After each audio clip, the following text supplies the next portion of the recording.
Hi friends, welcome to Amudha's multi crafts. Friends, இந்த வீடியோவில் நம்ம க்ரோச்சட்டோட கிளாஸ் 2 பார்க்க போகிறோம். அதாவது செகண்ட் கிளாஸ் பார்க்க போகிறோம்.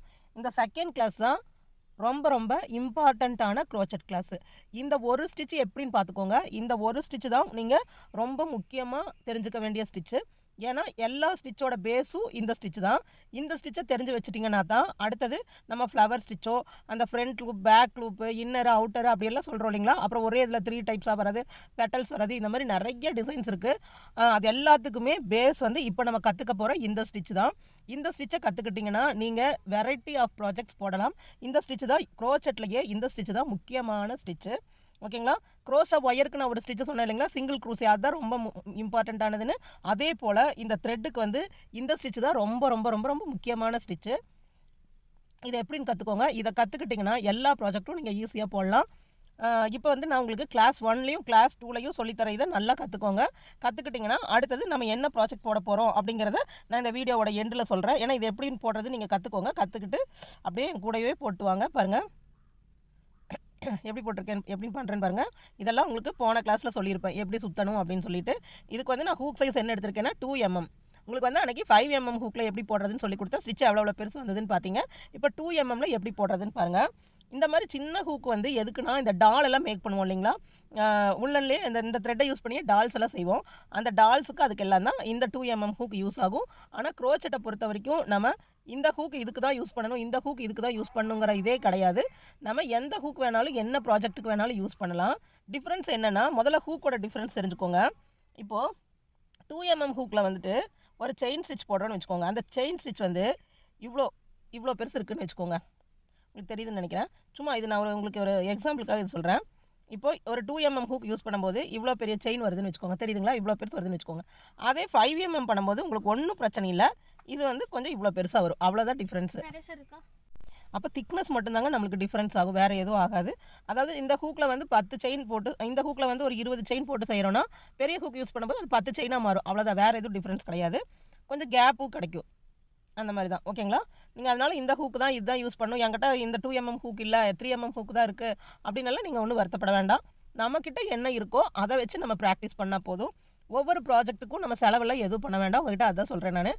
அதாவது நம்ம வந்து கற்றுக்கும் போது இந்த கற்றுக்கிறக்கே நம்ம வந்து காசுக்கு நிறைய செலவு பண்ணிகிட்டே இருந்தோம்னா நம்மளால் அதை திருப்பி எடுக்க முடியாது. அதனால் நீங்கள் ஒன்றும் பண்ண வேண்டாம். முதல்ல நீங்கள் கற்றுக்கிறதுக்கு எந்த செலவும் பண்ண வேண்டாங்க. கற்றுக்கிறதுக்கு இந்த மாதிரி ஒரு த்ரெட் வாங்கிக்கோங்க. இது வந்து பார்த்திங்கன்னா ஃபேன்சி ஸ்டோர்லேயும் கிடைக்கும், ஸ்டேஷ்னரிலையும் கிடைக்கும்.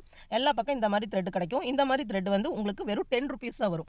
இந்த 10 rupeesக்கு இந்த த்ரெட்டை வாங்கிக்கோங்க. இந்த 10 rupeesக்கு இந்த த்ரெட்டை வாங்கிட்டு ஒரே ஒரு பண்டில் வாங்கிட்டு வாங்க. ஒரு பண்டில் வாங்கிக்கோங்க.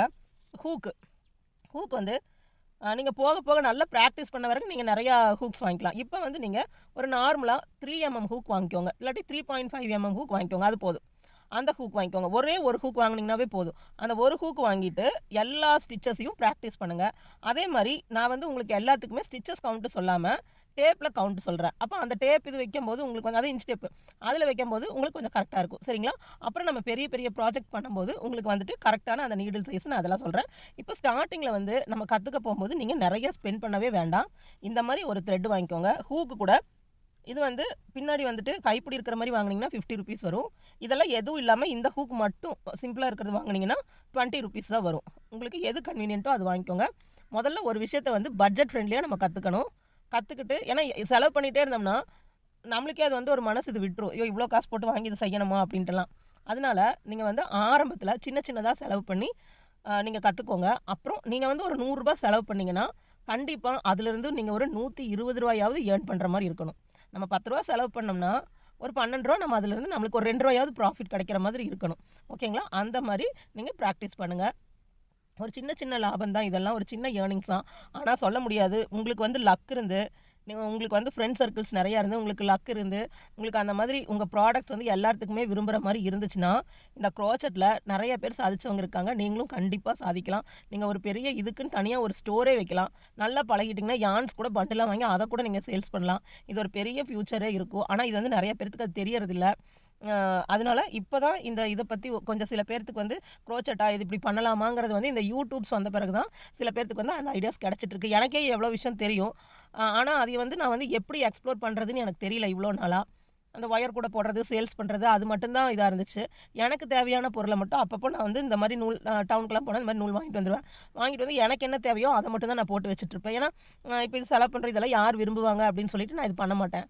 ஆனால் இப்போ யாராவது எங்கள் வீட்டுக்கு வராங்க இல்லை பார்க்குறாங்க, அவங்க கேட்குறாங்க இது நல்லா இருக்குது, இது எப்படி பண்ணீங்க, நீங்களே பண்ணீங்களா, எனக்கு ஒன்று பண்ணி கொடுங்க. அந்த மாதிரி தான் என்கிட்ட வந்து கேட்டு தான் நான் வந்து இந்த ஒர்க்ஸை வந்து அப்படியே நான் வெளியே சேல்ஸ் பண்ண ஆரம்பித்தேன். ஆனால் உண்மையாக பார்த்திங்கன்னா ஒயர் கூடையை விட இந்த நூலில் வந்து நம்மளுக்கு ஈஸி, ஒர்க்கும் ஈஸி, நம்மளுக்கு நல்ல ப்ராஃபிட்ஸும் கிடைக்கிது. நம்ம மந்த்லி எனக்கு 50,000 1,00,000 நான் சம்பாதிக்கிறேன்னு நான் சொல்ல மாட்டேன். எனக்கு கைக்கு தகுந்த மாதிரி இப்போ நான் வந்து ஒரு ஸ்வெட்டரே போட்டு வைக்கிறேன்னா, நான் அந்த ஸ்வெட்டருக்கு வந்து ஒரு 400 ருபீஸ் செலவு பண்ணுறேன்னா, அந்த ஸ்வெட்டர் வந்து நான் செட்டாக தான் போடுவேன், தனியாக போட மாட்டேன். குல்லா சாக்ஸ் இந்த மாதிரிலாம் போட்டு ஒரு செட்டாக வைப்பேன். நான் 400 ருபீஸ் வாங்கி பண்ணுறேன், ஒரு 2 நாள் 3 நாள் ஒர்க் பண்ணுறேன் அப்படிங்கும்போது அதை வந்து நம்ம ஒரு 800 அப்படி கொடுக்கலாம். பின்ன இஷ்டப்பட்டு வாங்குறவங்க வந்து இவ்வளோ அழகாக பண்ணியிருக்கீங்கன்னு சொல்லி சேர்த்தே தரவங்களும் இருக்காங்க. அந்த மாதிரி நம்ம சின்ன ஒரு பொருளாக வந்து பண்ணி தான் நம்மளை இதில் வந்து பெருசாக சாதிக்க முடியும். ஆனால் இதில் ரொம்ப நல்ல பெருசாக நீங்கள் சாதிக்கலாம். அதுக்கு வந்து முதல்ல நீங்கள் ஒரு இன்ட்ரெஸ்ட் எடுத்துகிட்டு இந்த ஒர்க்கை வந்து இது பண்ணணும். நான் இப்போ எனக்கு தெரிஞ்சதை வந்து இந்த மாதிரி எனக்கு மூவ் ஆகும்போது தான் நான் கூடையதை நீங்கள் என்னோடய சேனல் பார்த்துருப்பீங்க. ஃபஸ்ட்டு வந்து நான் ஒயர் கூடையாகவே தான் போட்டுட்ருப்பேன். அப்போ வந்து சில பேர் வந்து இது பார்த்து வாங்கும்போது சரி இதை நம்ம சொல்லிக் கொடுக்கலாம், அப்படி எனக்கு தெரிஞ்சதை நான் சொல்லிக் கொடுக்கலாம் அப்படின்னு சொல்லிட்டு தான் நான் வந்து இப்போ உங்களுக்கு சொல்லிக் கொடுக்க ஆரம்பிச்சிருக்கேன். உங்களுக்கு என்ன டவுட்ஸ் எதுனாலும் என்கிட்ட கேளுங்க. நான் எனக்கு தெரிஞ்ச ஸ்டிச்சஸ், எனக்கு வந்து ஃபுல்லாக எல்லாமே தெரியும்னு நான் சொல்ல மாட்டேன். எனக்குன்னு சில ஸ்டிச்சஸ் தெரியும், சில பேட்டர்ன்ஸ் எல்லாம் தெரியும். அதை வந்து எனக்கு தெரிஞ்சதை வந்து நான் உங்களுக்கு கற்றுத்தரேன். பின்ன என்னோடய பர்சனலெலாம் நான் இது வரைக்கும் யார்கிட்டையும் ஷேர் பண்ணதில்லை. நான் என் கிளாஸ் எல்லாம் கொஞ்சம் கொஞ்சமாக போகட்டும். அதுக்கப்புறம் என்னை பற்றி எல்லாம் உங்கள்கிட்ட சொல்கிறேன். அதே போல் சில பேர் வந்து என்னை டைரெக்டாக காண்டாக்ட் பண்ணுறதுக்கு நம்பர்ஸ் கேட்டுட்ருக்கீங்க. நான் வந்து இன்னும் அந்த அளவுக்கு வந்துட்டு வெளி உலகம் வந்து நான் வந்ததில்லை. அதனால் இப்போ தான் வந்து நான் நம்பர் வாங்க போகிறேன். வாங்கிட்டு என்னோடய நம்பரை உங்களுக்கு தரேன் நான். ஓகேங்களா? இப்போ முடிஞ்ச அளவுக்கு எனக்கு தெரிஞ்சதை வந்து நான் மற்றவங்களுக்கு கற்றுத்தரணும்னு ஆசைப்பட்றேன். அவ்வளோதான். பாருங்கள், இப்போது ஸ்டிச்சஸ்லேயே, க்ரோஷா ஸ்டிச்சஸ்லேயே நான் போன கிளாஸில் உங்களுக்கு என்னென்ன சொல்லி கொடுத்தேன். பேசிக் நாட் எப்படி போடணும், செயின்ஸ் எப்படி போடணும், சிங்கிள் க்ரோச்செட் எப்படி போடணும், ஹாஃப் டபுள் க்ரோச்செட் எப்படி போடணும், அதில் இன்க்ரீஸும் டிக்ரீஸும் எப்படி போடணும்னு சொல்லி கொடுத்தேன். அது வந்து ஃபஸ்ட்டு ஸ்டெப். ஆனால் சில டைம் வந்து அந்த ஹெச்டிசியை வந்து நம்ம யூஸ் பண்ண கூட தேவையில்லை. அந்த பேசிக்கான செயின் ஸ்டிச்சும் சிங்கிள் க்ரோஷேவும் போதும். ஹெச்டிசி வந்து ஒரு திக்னஸ்க்காக அதை யூஸ் பண்ணுவோம், சரிங்களா? ஆனால் இந்த ஸ்டிச் வந்து மேக்ஸிமம் எல்லா ப்ராஜெக்ட்ஸுக்கும் இந்த ஸ்டிச் தான் வரும். இந்த ஸ்டிச் இல்லாமல் ஒரு ப்ராஜெக்டே கிடையாதுன்னு வச்சுக்கோங்களேன். அந்த மாதிரி இது ஒரு ஸ்டிச். அதனால் இதை நல்லா கற்றுக்கோங்க. இந்த கிளாஸ் முடியும் போது இதை வச்சு நான் என்ன ப்ராஜெக்ட் செய்யலாம்னு சொல்கிறேன். பாருங்கள், ஃபஸ்ட் எடுத்ததையும் ஹூக் சைஸும் நான் என்ன சொல்லியிருக்கேன், 2ன்னு சொல்லியிருக்கேன். பாருங்கள், இப்படி ஃபஸ்ட் எடுத்ததையும் நம்ம பேசிக் நாட் போடுறோம். பேசிக் நாட் நான் போன வீடியோவில் எப்படி போடுறதுன்னு சொல்லியிருக்கேன். பாருங்கள், இப்படி போட்டு இப்படி இழுத்து இப்படி கொண்டு வந்துடுறேன். இப்படி போட்டாச்சு. போட்டு இப்படி இழுத்து இப்படி கொண்டு வந்துடுறேன். கொண்டு வந்துட்டு இப்போ ஒரு பேசிக் நாட் நம்ம போட்டாச்சு. ஓகேங்களா? தெரிஞ்சிருக்கும். சின்ன ஹூக்கு, அதனால் இதில் பொறுமையாக போடணும். பாருங்கள், இப்படி உள்ளே விட்டாச்சு, இப்படி எடுத்தாச்சு, இப்படி கொண்டு வந்துட்டேன். என் விரலுக்குள்ளேருந்து ரெண்டையும் எடுத்துட்டேன். இப்போ இந்த 2 நூலையும் இப்படி இழுத்துறேன். இப்போது பேசிக் நாட் போட்டாச்சு. பேசிக் நாட் போட்டுட்டு எப்பவுமே நம்ம ஸ்டார்ட் பண்ணுற அடி வந்து எப்படி இருக்கணும்னா செயின்ஸாக இருக்கணும். பாருங்கள், ஒரு சுற்றி இந்த செயினெல்லாம் எப்படி போடுறதுன்னு உங்களுக்கு காமிச்சிருக்கேன். இந்த சின்ன ஹூக்கில் ஒர்க் பண்ணோம்னா நம்மளுக்கே ரொம்ப ஆசையாக இருக்கும். நீங்கள் ஒர்க் பண்ணி பாருங்களேன். நம்ம இந்த பெரிய ஹூக்கில் ஒர்க் பண்ணுறத விட இப்படி சின்ன ஹூக்கில் ஒர்க் பண்ணும்போது அது ரொம்ப மெல்லிஸாக போய் வரும். அப்போ இழுக்கிறக்கும் நம்மளுக்கு நல்லாயிருக்கும். நீங்கள் இந்த மாதிரி இந்த ஹூக்கில் வந்துட்டு என்ன டிசைன் வேணாலும் போடலாம். பாருங்கள், செயின்ஸ் பாருங்கள் எவ்வளோ அழகாக வருதுன்னு, பக்கமாக எவ்வளோ அழகாக வருது. இப்போது நம்ம டோட்டலாக இவ்வளோ எனக்கு ஒரு 10 செயின்ஸ் வேணும்னு வச்சுக்கோங்க. 1 2 3 4 5 6 7 8 9 10 போட்டு முடிச்சாச்சு. 10 போட்டு முடிச்சுட்டு அப்புறம் அடுத்தது இந்த ஸ்டிச்சுக்கு டபுள் க்ரூஷேன்னு பேர். இந்த ஸ்டிச்சுக்கு என்னங்க உங்களுக்கு எல்லாத்துக்குமே தெரிஞ்சிருக்கும். டபுள் க்ரூஷேனா கண்டிப்பாக 2 செயின் போட்டு திருப்பினால் போதும். 1 2 2 செயின் போட்டு ஒரு சுற்றி இந்த ஃபஸ்ட்டு செயினில் உள்ளே விட்டு இப்படி இழுக்கணும். இழுத்துட்டு இந்த 2 லூப் வழியாக ஒரு டைம், இந்த 2 லூப் வழியாக ஒரு டைம். இதுதாங்க ரொம்ப முக்கியமான ஸ்டிச்சு. திருப்பி சொல்கிறேன் பாருங்கள். டோட்டலாக நான் 10 செயின்ஸ் போட்டாச்சு. டோட்டலாக நான் 10 செயின்ஸ் போட்டேன். 10 செயின்ஸ் முடிச்சுட்டு நம்ம 1 2 செயின்ஸ், இந்த 2 செயின்ஸ் வந்து அந்த 10 செயின்ஸோட கவுண்ட் வராது. 11 12 கவுண்ட் பண்ணக்கூடாது. அந்த 10 செயின்ஸ் முடிச்சுட்டு இது திருப்பறக்கான ஸ்டிச்சு. நல்லா பாருங்கள், 2 செயின் போட்டாச்சு. ஒரு சுற்றுறேன். சுற்றி இந்த ஃபஸ்ட்டு செயின் வழியாக உள்ளே விடுறேன். விட்டு இப்படி இழுக்கிறேன். இழுத்துட்டு இந்த 2 லூப் வழியாக 1 டைம், மறுபடியும் இந்த 2 லூப் வழியாக 1 டைம். அவ்வளோதாங்க. இந்த ஒரு ஸ்டிச்சு தான் எல்லா ஸ்டிச்சுக்கும் பேஸு, சரிங்களா? இந்த மாதிரி ஒரு சுற்றுறேன். பாருங்கள், இந்த செயின் முடிச்சாச்சு. பக்கத்து செயின் வரேன். அந்த பக்கத்து செயினில் இப்படி மேலே இப்படி விடுறேன். விட்டு இந்த நூலை இப்படி இழுக்கிறேன். இப்போ நம்மளுக்கு லூப்பில் எவ்வளோ இருக்குது, 1 ஹூக்கில் வந்து 1 2 3 லூப்ஸ் இருக்குது. இந்த 3 லூப்ஸில் ஃபஸ்ட்டு 2 லூப்ஸ் வழியாக 1 டைம், அடுத்தது இந்த 2 லூப்ஸ் வழியாக 1 டைம். ஓகேங்களா? அடுத்தது ஒரு சுற்றுறேன், பக்கத்து இந்த செயினில் விடுறேன், இப்படி இழுக்கிறேன். பாருங்கள் 3 லூப் இருக்குது. இந்த 2 லூப் வழியாக 1 டைம், இந்த 2 லூப் வழியாக 1 டைம். ஒரு சுற்றுறேன், பக்கத்து செயினில் விடுறேன், இப்படி இழுக்கிறேன். இந்த 2 லூப் வழியாக ஒரு டைம், இந்த 2 லூப் வழியாக ஒரு டைம். ஒரு சுற்றுறேன், செயின் வழியாக இப்படி உள்ளே விடுறேன், இழுக்கிறேன். இங்கே பாருங்கள், இந்த நூலை நம்ம ரொம்பவும் இழுக்கக்கூடாது, ஒரு அளவுக்கு கரெக்டாக இருக்கணும். அது நீங்கள் 2 3 ஸ்டிச் போட்டு வரும்போதே உங்களுக்கு வந்து இழுக்கிறது வந்து கரெக்டாக தெரிஞ்சிடும். நான் நூலை எப்படி பிடிச்சிருக்கேன்னு பார்த்தீங்களா? பாருங்கள், எந்த பொசிஷனில் பிடிச்சிருக்கேன்னு தெரியுதா? இதான் பிடிச்சிருக்கேன். விடுறதும் நம்ம நூலை வந்து முடிஞ்ச அளவுக்கு திக்காக பிடிக்கவே கூடாது, இழுத்து பிடிக்கவே கூடாது. பாருங்கள், ஒரு சுற்றுறேன், இதில் இந்த செயின் வழியாக விடுறேன், இப்படி இழுக்கிறேன், இப்படி இழுக்கிறேன். பாருங்கள், இந்த 2 லூப், இந்த 2 லூப். ஒரு சுற்றுறேன், இந்த வழியாக விடுறேன், இப்படி இழுக்கிறேன்.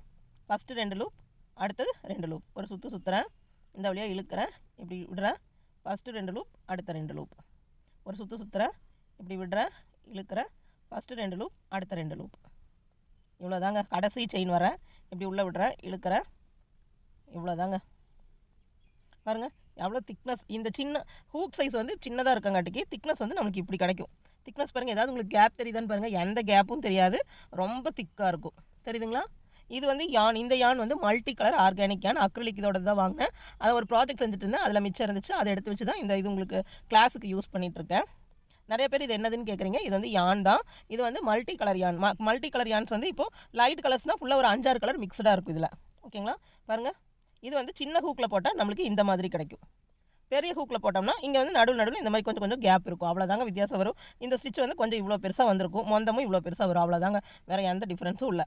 பாருங்கள், ஆனால் நம்ம ஸ்வெட்டர் இதெல்லாம் யூஸ் பண்ணும்போது கொஞ்சம் பெரிய ஹூக்காக யூஸ் பண்ணிக்கணும். ஏன்னா ரொம்ப இது வந்து திக்னஸாக போட்டோம்னா உள்ளன் வந்து இருக்கிறதே ரொம்ப சூடு கொடுக்கும். அப்போ குழந்தைகளுக்குலாம் நம்ம தைச்சு தரும்போது நம்ம இந்த மாதிரி சின்ன ஹூக் போட்டோம்னா இது வந்து ரொம்ப டைட்டாக, கொஞ்சம் கேப்பே இல்லாத மாதிரி ரொம்ப டைட்டாக இருக்கும். அப்போ வந்து அவங்களுக்கு வந்து இன்னும் சூடு அதிகமாக இருக்கும். அதனால தான் ஸ்வெட்டர் இதெல்லாம் போடும்போது நம்ம பெரிய ஹூக் யூஸ் பண்ணுறோம். பாருங்கள், இப்போ இது வரைக்கும் 10 ஸ்டிச்சஸ் நான் கம்ப்ளீட் பண்ணிட்டேன். பாருங்கள், அடுத்தது 1 2. நல்லா பாருங்கள், இங்கே கம்ப்ளீட் பண்ணிவிட்டு அப்புறம் நான் 2 செயின்ஸ் போட்டிருக்கேன். 2 செயின்ஸ் போட்டு ஒன்றும் பண்ணலை, அப்படியே இப்படி திருப்பிக்கிறேன். பாருங்கள், இப்படி இருக்கிறத நான் இப்படியே திருப்பிக்கிறேன். அவ்வளோதான், திருப்புறது இவ்வளோ ஈஸி தான்.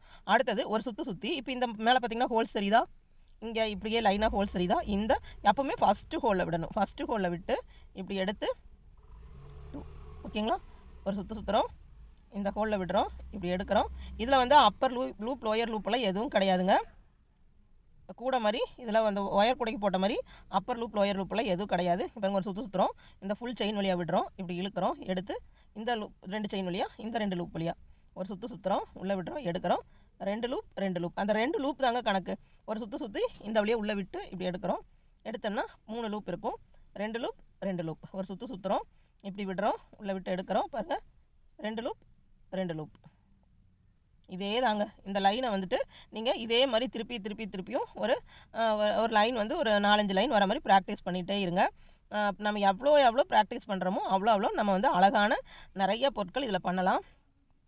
க்ரோச்செட் வந்து இப்போ கற்றுக் கொடுக்குறது ரொம்ப கம்மியாக தான் இருக்காங்க.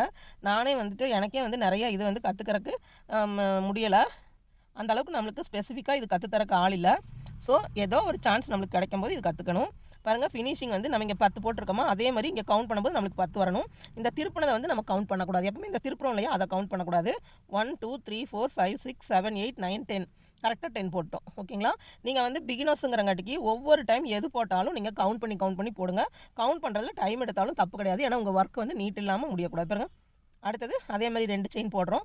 எல்லா பக்கம் 2 செயின் போட்டு இந்த பின்னாடி இந்த ஹோல்ஸ் இருக்கு இல்லைங்களா, இந்த ஹோல்ஸில் இந்த ஃபஸ்ட்டு ஹோல்லே விடணும். ஃபஸ்ட்டு ஹோலில் விட்டு அது நான் ஒவ்வொரு ப்ராஜெக்ட் வரும்போது எப்படி விடுறது நான் சொல்லித்தரேன். பாருங்கள், அடுத்தது ஒரு சுற்றி இப்படி. இது வந்து நீங்கள் அப்படியே கொஞ்சம் கொஞ்சமாக அதே மாதிரி ஒர்க்கை வந்து ஸ்டார்டிங்கில் வந்து கொஞ்சம் ஸ்லோவாக போட்டு ப்ராக்டிஸ் பண்ணுங்கள். ஆனால் போக போக அந்த ஸ்லோ இருக்கக்கூடாது. நம்ம எவ்வளோ ஸ்பீடாக போட முடியுமோ அந்த அளவுக்கு ஸ்பீடாக போட்டு பழகிக்கணும். ஸ்பீடாக போட்டு பழகினீங்கன்னா தான், இப்போ ஒரு ஸ்வெட்டரே கேட்குறாங்கன்னா நம்ம அது நூலுக்கே 400 ரூபா பக்கம் செலவு பண்ணுறோம். அதை நம்ம 10 நாள் போட்டுட்டு இருந்தோம்னா நம்மளுக்கு காசு இந்த டைம் வேஸ்ட் ஆகும். அதே மாதிரி சேல்ஸ் பண்ணும்போது நம்மளுக்கு அதில் ஒரு இன்கம் பார்த்ததே ஒரு இது இருக்காது. அதனால முடிஞ்ச அளவுக்கு ஸ்பீட், இந்த ஒர்க்குக்கு ஸ்பீட் பண்ணணும். ஒயர்னால் நம்மளால் ஸ்பீட் பண்ண முடியாது. ஏன்னா ஒயர் வந்து கஷ்டம், அதை சுற்றி எடுத்து அது நம்ம ஸ்பீட் பண்ணுறது கஷ்டம். ஆனால் வந்துட்டு நூல் வந்து அப்படி கிடையாது, நம்ம நல்லா ஸ்பீடு கொண்டு வரலாம். பாருங்கள், முடிச்சது எண்ணி பார்த்துக்கோங்க. 1 2 3 4 5 6 7 8 9 10 எண்ணி பார்த்துட்டு இப்போ இந்த லைன்ஸ் வந்து எப்படி வருதுன்னு பாருங்கள். கரெக்டாக ஒரே மாதிரி வரணும். தெரியுதுங்களா? இந்த இது வந்துட்டு ஒரே மாதிரி வரணும். நம்ம திருப்பு இடமும் ஒரே மாதிரி இருக்கணும். சில பேர் வந்து போட்டே வருவீங்க, இப்படி ஸ்ட்ரைட்டாக ஸ்கேலோட ஸ்ட்ரைட்னஸ் வராமல் இப்படியே வந்து ஒரு கேர்வாக வரும். அப்படி வரக்கூடாது. கரெக்டாக இந்த பொசிஷன் வரணும். ஓகேங்களா? இதுதான் டபுள் க்ரோஷே. இது வந்து கண்டிப்பாக நீங்கள் தெரிஞ்சு வச்சுக்கணும். இந்த ஸ்டிச்சு தெரிஞ்சால் மட்டும்தான் உண்மையாலுமேங்க இதுதான் பேஸ் எல்லாத்துக்குமே. இந்த ஸ்டிச்சு தெரிஞ்சு வச்சா மட்டும்தான் நம்ம எல்லா ப்ராஜெக்ட்டுக்கும் மூவ் பண்ண முடியும். அதனால் நான் போன கிளாஸில் சொன்னேன் இல்லைங்களா, பேசிக் நாட் இதெல்லாம் ப்ளஸ் இந்த ஸ்டிச் இது ரெண்டையும் கற்று வச்சுக்கோங்க. கற்று வச்சுக்கிட்டிங்கன்னா நம்ம அடுத்த ப்ராஜெக்ட்டுக்கு போகலாம். இப்போது நான் கிளாஸ் 1 கிளாஸ் 2 ரெண்டையும் வச்சு அடுத்த கிளாஸில் ஒரு ப்ராஜெக்ட் பண்ண போகிறேன். என்ன ப்ராஜெக்ட்னு பார்த்தீங்கன்னா, பிறந்த குழந்தை, அதாவது பார்ன் பேபி, பிறந்த குழந்தைக்கு உண்டான குல்லா, சாக்ஸு, ஒரு ஸ்வெட்டர், அது வந்து எப்படி போடுறதுன்னு சொல்லி அடுத்த இதில் சொல்கிறேன். நம்ம சேனலை வந்து சப்ஸ்கிரைப் பண்ணுங்கள், லைக் பண்ணுங்கள். உங்களுக்கு என்னென்ன டவுட்ஸு என்ன அப்படிங்கிறது காமெண்ட்ஸில் சொல்லுங்கள். நான் திருப்பி உங்களுக்கு ஆன்சர் பண்ணுறேன். அடுத்த கிளாஸ் வரக்குள்ள நீங்கள் இந்த ஸ்டிச்சஸ் எல்லாம் கொஞ்சம் தெரிஞ்சு வச்சுக்கோங்க. அடுத்த கிளாஸில் நான் உங்களுக்கு அந்த பேபி செட் போட்டு காமிக்கிறேன். கிளாஸஸ் வந்து இன்றைக்கி கண்டினியூஸாக அப்படியே போயிட்டுருக்கும். நிறைய பேர் கேட்குறீங்க டெய்லியும் வீடியோஸ் போடுங்க அப்படின்னு சொல்கிறீங்க. எனக்கு வந்து சில ஒர்க்ஸ் எல்லாம் இருக்குது. அதனால் என்னால் வந்து டெய்லியும் வீடியோஸ் போட முடியாது. முடிஞ்ச அளவுக்கு கிளாஸஸ் வந்து சீக்கிரம் எடுக்கிறேன். எவ்வளோ ஸ்டிச்சஸ் இருக்கோ எனக்கு தெரிஞ்ச அளவுக்கு எல்லா ஸ்டிச்சும் உங்களுக்கு ப்ராஜெக்ட்ஸும் சொல்லித்தரேன். இப்போ எங்கள் ஊரில் வந்து கொஞ்சம் கிளைமேட் சரியில்லாமல் இருக்குது. அதனால் இந்த த்ரெட்ஸ் வந்து பர்ச்சேஸ் பண்ணுறது கொஞ்சம் கஷ்டமாக இருக்குது. அதனால் வந்துட்டு அது முடிஞ்சதையும் நான் உங்களுக்கு வந்துட்டு எல்லாம் பர்ச்சேஸ் பண்ணிவிட்டு, இன்னும் நிறைய இதில் லாட்ஸ் ஆஃப் ஒர்க் இருக்குங்க. நம்ம வீட்டுக்கு தேவையான பொருள் செய்கிறக்கே நம்மளுக்கு டைம் இருக்காது. அந்த அளவுக்கு பொருளுக்கு செய்ய வேண்டியது இருக்குது. அது எல்லாமே உங்களுக்கு நான் பழக்கி விடுறேன். பழகி வச்சுக்கோங்க. உங்கள் குழந்தைகளுக்கு நீங்களே எல்லாமே வெளியே போய் வாங்காத மாதிரி உங்கள் குழந்தைகளுக்கு தேவையான திங்ஸ் வந்து இந்த நூல்லையே செய்யலாம். வீட்டுக்கு போடுற ட்ரெஸ்ஸும் கூட செய்யலாம். இப்போ குழந்தைகளுக்கு வீட்டுக்கு போட்டு விட்றீங்க இல்லையா, ஸ்கூல் முடிஞ்சு வந்ததையும் அந்த டிஷர்ட் மாதிரி ஃபேண்ட் மாதிரியெல்லாம் போட்டு விட்றீங்க இல்லையா, அது கூட இந்த நூல்லையே, இதை விட அந்த நூல் வந்து உங்களுக்கு என்ன நூல்னு சொல்கிறேன், அந்த மாதிரி நூல் வாங்கி நீங்களே செலக்ட் பண்ணி உங்கள் குழந்தைக்கு பிடிச்ச கலரில் நீங்களே வாங்கி ஸ்டிச் பண்ணி தரலாம். அந்தளவுக்கு எல்லா ப்ராஜெக்ட்ஸும் இருக்குது. பாருங்கள், நீங்களும் கற்றுக்கோங்க. முடிஞ்ச அளவுக்கு எனக்கு தெரிஞ்சதெல்லாம் சொல்லித்தரேன். நம்ம க்ரோச்சட் கிளாஸை கவனிச்சு நீங்களும் கற்றுக்கோங்க. ஓகேங்களா? தேங்க்ஸ் ஃபார் வாட்சிங்.